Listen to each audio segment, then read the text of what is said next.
Salut à tous, aujourd'hui une vidéo pour vous présenter la table à bouture que j'ai imaginée et construite.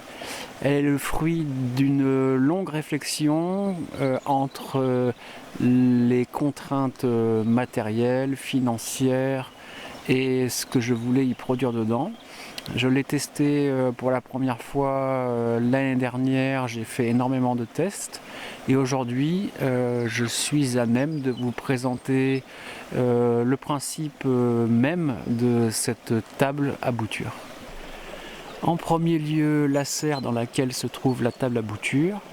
C'est une serre qui à l'origine était prévue, conçue pour produire les semis de légumes pour le potager et qui a également servi de lieu de stockage et d'hivernage pour les plantes qui craignent les rigueurs hivernales.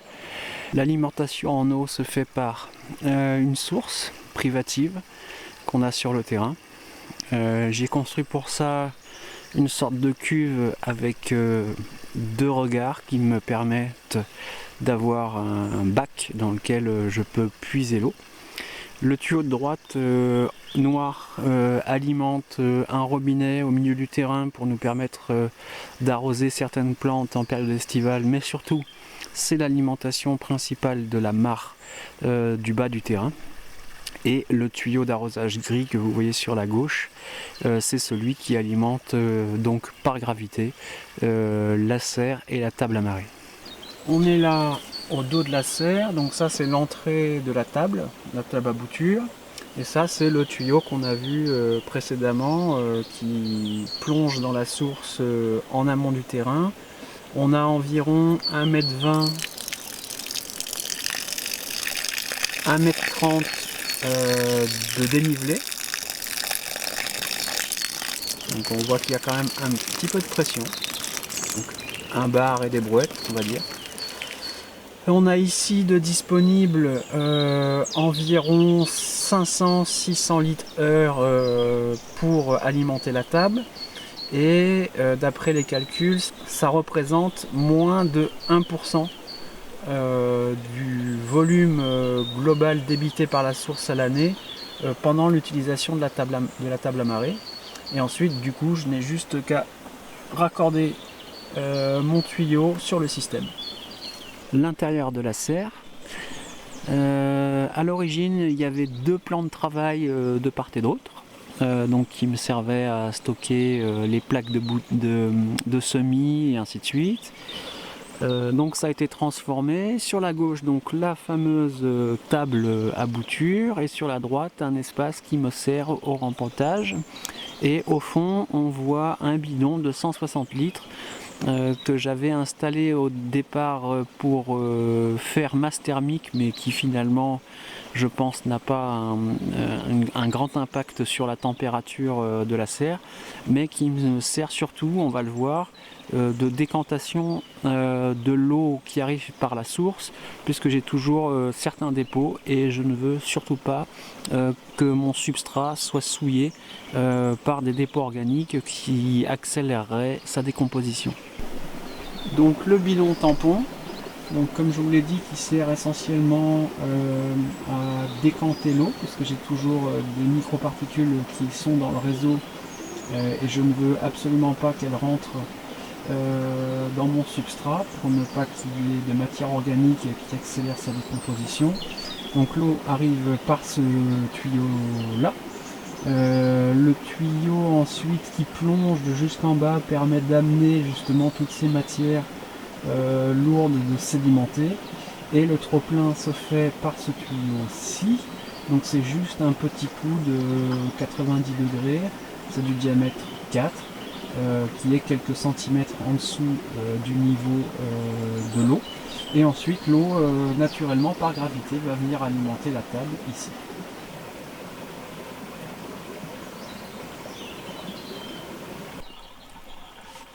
Alors ça c'est la crépine qui permet donc à l'eau de s'évacuer. Donc c'est un tube de 100 de plomberie que j'ai relié par une réduction en dessous de la table et qui me permet d'évacuer via un tuyau d'arrosage, un simple tuyau d'arrosage. Et ensuite c'est un pot de fleurs dans laquelle j'ai mis un morceau de moustiquaire pour empêcher à la chanvrette de venir obstruer l'évacuation. Et la pouzzolane n'est là que pour faire tampon et amener de l'air un peu dans l'évacuation. L'eau usagée, je l'utilise pour arroser des plates-bandes et des massifs qui sont en aval de la table.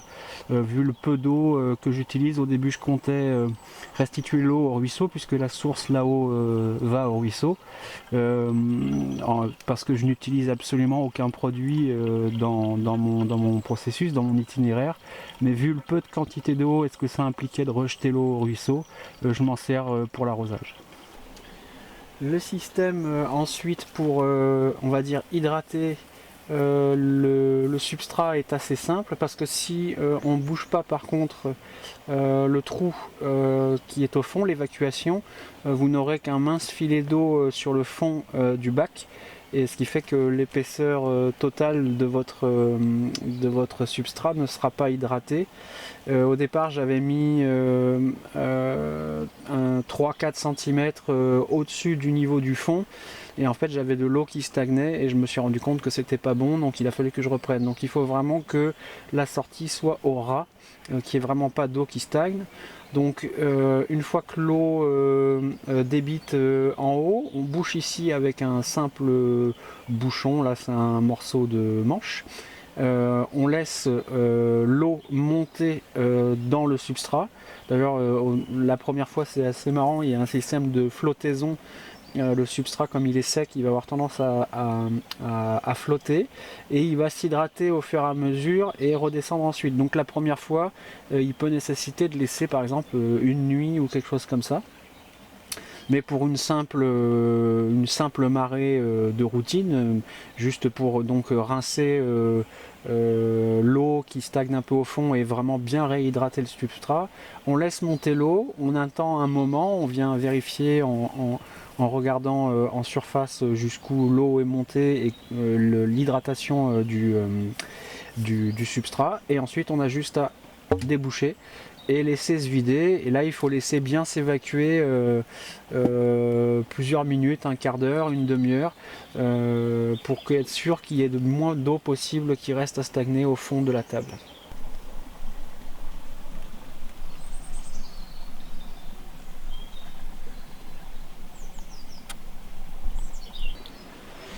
Et enfin pour terminer, le bac, donc c'est une bâche lourde type toiture, enfin c'est léger pour de la toiture, mais type toiture, l'appellation exacte c'est bâche lourde achetée dans un bricot machin. Ensuite donc j'ai mis cet isolant parce que je l'avais, c'était un reste de chantier. Alors au départ je l'ai mis pour protéger la bâche des éventuelles aspérités du bois, mais je pense que ça doit quand même jouer un petit rôle. On pourrait aussi bien utiliser, je sais pas, acheter par exemple à Emmaüs des tapis de sol de camping ou des choses comme ça, mais sans doute qu'il doit y avoir un rôle isolant. Et ensuite ce sont des planches de coffrage qui font le bac de vin, qui sont posées sur l'ancien plan de travail qui est simplement recouvert de volige. Et donc le petit secret, le petit truc en plus de cette table à bouture, c'est que son substrat est composé de chanvrettes. Donc ce sont des débris de chanvre relativement fins. Et il y a un reste de vermiculite qui était, que j'ai mis dedans, mais c'est vraiment anecdotique au niveau de la quantité. Donc là on est sur du 260 litres de chanvrette, il y a environ 17 cm d'épaisseur.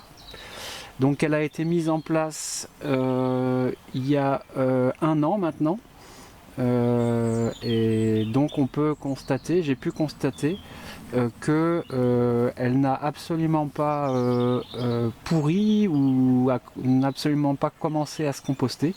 Elle est restée vraiment saine. J'en suis arrivé même à ne faire des marées, puisqu'elle a vraiment un excellent pouvoir de rétention d'eau, à ne faire des marées, donc à faire circuler l'eau dans le système, que pour éviter qu'il y ait des eaux stagnantes sur le fond du bac. Donc ce qui m'a amené à utiliser ce matériau plutôt qu'un autre, plutôt que du sable ou de la vermiculite par exemple. Notamment le sable, c'est le poids par rapport à la structure de la serre qui était absolument pas adaptée pour recevoir une telle charge. La chanvrette, ça m'a vraiment apporté la facilité de transport déjà, puisque c'est des sacs où c'est compressé. Donc là, il a fallu seulement 2 sacs pour remplir le bac. Là, elle est en marée, donc là, le substrat est en train de s'imbiber d'eau.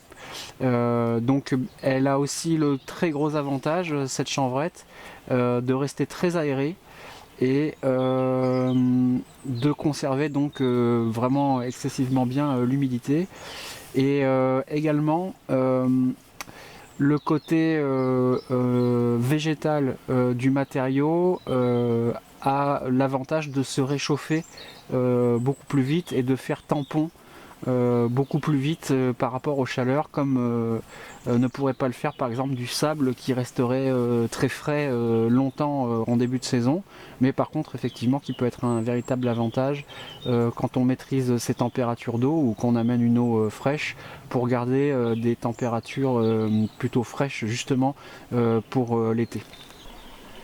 Là ce sont des boutures de ribes, donc groseillier et cassissier. Donc c'est des boutures qui sont là depuis à peu près 1 mois. Et donc on va pouvoir voir où ça en est après 1 mois dans la table. Donc il faut y aller super délicatement.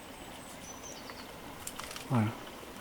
Donc en 1 mois, malgré les températures négatives qu'on a eues, donc elles sont quand même arrivées après le coup de froid, mais après les températures plutôt négatives qu'on a eues, on a déjà un beau débourrement des racines.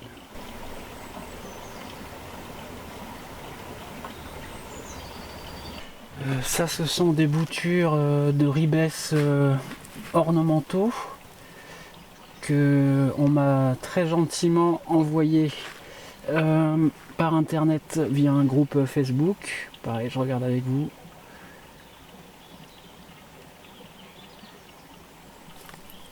Ouais, voilà. Donc là, par contre, ça a pris la grande période de gel. Et on voit qu'il y a quand même un beau débourrement des racines.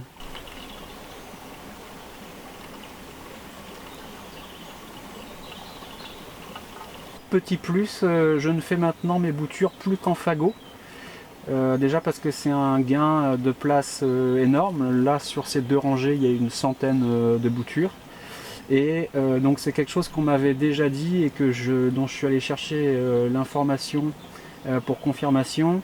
C'est que les boutures, quand elles sont en contact les unes avec les autres, la libération d'auxine et des hormones qui vont lancer le processus racinaire se communiquent de bouture à bouture. Donc elles ont plus de chances, s'il y en a une qui est faible, de raciner rapidement. Question production, donc on a là 70 par un peu moins de 4 mètres, ce qui fait environ 2 mètres 80 carrés. Donc les calculs que j'ai faits sur les 3 mois de production, c'est-à-dire de février, mars, avril, mai, mi-février, mi-mai, mais ça dépend ça du climat, mais là ça a l'air de vouloir partir, donc ça va s'étaler sur à peu près 3 mois ou 4 mois du coup. Donc on est là sur une production de 1700 boutures, donc c'est une surface qui est largement assez grande pour un particulier, donc même pour un particulier, 1 mètre carré dans l'absolu suffirait, ce qui réduirait considérablement les coûts et qui n'imposerait absolument pas le fait d'avoir tout le système de gravitaire avec simplement de l'eau courante décantée ou même de l'eau de pluie, la consommation d'eau étant très faible. Mais pour un pépiniériste qui voudrait se lancer, 1700 boutures en production sur l'année, c'est une bonne moyenne pour un petit pépi en début d'activité. J'ai essayé pas mal d'autres choses dedans l'année dernière puisque j'étais en train de passer mon BPREA, donc j'avais besoin de me faire la main et puis de connaître un peu les limites de l'installation. J'y ai réussi des boutures de fée de joie, j'y ai réussi des boutures de cognacier, j'y ai réussi des boutures de plein de choses diverses et variées. Les rosiers, bien évidemment, ils fonctionnent très très bien. Chose que je n'ai absolument pas essayé de faire dedans, c'est de la germination de graines, des cucurbitacées, des choses comme ça, des graines plutôt conséquentes. On pourrait aussi également y envisager des abricots, des pêches, une fois qu'ils ont germé après leur hivernalisation. Donc les possibilités sont vraiment vastes avec ce système qui est très simple. Et enfin, dernière petite chose, pensez à obturer votre évacuation de table. Ça m'est arrivé, une limace orange s'était fourrée dans le tuyau et ça m'a fait déborder la table. J'avais pas fait attention que l'eau ne s'évacuait pas. Donc c'est important de garder ce tuyau fermé pour éviter tout débordement. En résumé, ce système est d'une simplicité enfantine à installer. C'est un simple bac avec un matériau étanche avec de la chanvrette. Le système d'arrosage n'a pas besoin d'être aussi complexe que le mien. Le coût des matériaux, la chanvrette, c'est quelque chose qui est relativement facile d'accès et qui est très peu cher. Ça se charge dans un coffre. Là, il y a 2 ballots qui ont été utilisés, à peu près 160 litres. 2 ballots, ça passe dans un coffre. Il n'y a pas besoin de louer un camion pour amener du sable ou de se faire livrer du sable et ainsi de suite. Et c'est à peine une cinquantaine d'euros les 2 ballots. La bâche, j'en ai eu pour à peine une trentaine d'euros. La volige, c'est de la récup. Les tuyaux, c'est de la récup. Le bidon, c'est de la récup. Voilà, donc faites le calcul. C'est vraiment un système qui financièrement est intéressant parce que le coût est vraiment infime. Et la qualité principale qu'on demande à un substrat pour réaliser de la bouture, donc une aération constante, une humidité constante, et là en plus à la différence du minéral qui lui, du quartz, du sable ou de la pouzzolane et ainsi de suite, ont une inertie thermique qui est beaucoup plus longue. Là, la chanvrette amène une douceur de température rapidement et une homogénéité. Les tests que j'ai fait avec une sonde thermomètre me l'ont montré, avec une montée en température qui est rapide. Par contre, à l'inverse d'une production de légumes par exemple en plein été, le minéral peut avoir un certain intérêt. Si on amène de l'eau à 13 degrés, on va dire quasiment en constance, on aura vraiment une température de substrat qui restera fraîche. Mais là, sur ce modèle-là et sur cette époque-là de l'année, on a besoin d'avoir des températures qui sont relativement douces, voire un peu élevées, pour permettre la venue des racines rapidement et dans de bonnes conditions. Le principal inconvénient que j'y vois moi, c'est la non-durabilité du substrat, c'est-à-dire que la chanvrette finira inévitablement par se décomposer ou se dégrader, mais rien ne m'empêchera de l'utiliser pour l'incorporer au jardin-forêt en paillage ou l'incorporer dans une terre pour l'aérer. Ah oui, petite chose aussi, l'été, donc en plus de couvrir la serre, je crée des grands andins dans la table amarrée avec le substrat, c'est-à-dire que je fais des grands creux et des collines avec le substrat pour vraiment qu'il s'aère et qu'il sèche, ce qui je pense peut vraiment augmenter durablement la durée de vie du substrat. Je vous remercie d'avoir regardé cette vidéo, j'espère que le contenu vous a plu, que cette table à bouture, cette table à marée low tech et low cost vous inspirera. N'hésitez pas à commenter, liker et partager ce contenu. Je vous souhaite de passer une bonne fin d'hiver, un bon début de printemps et je vous dis à bientôt.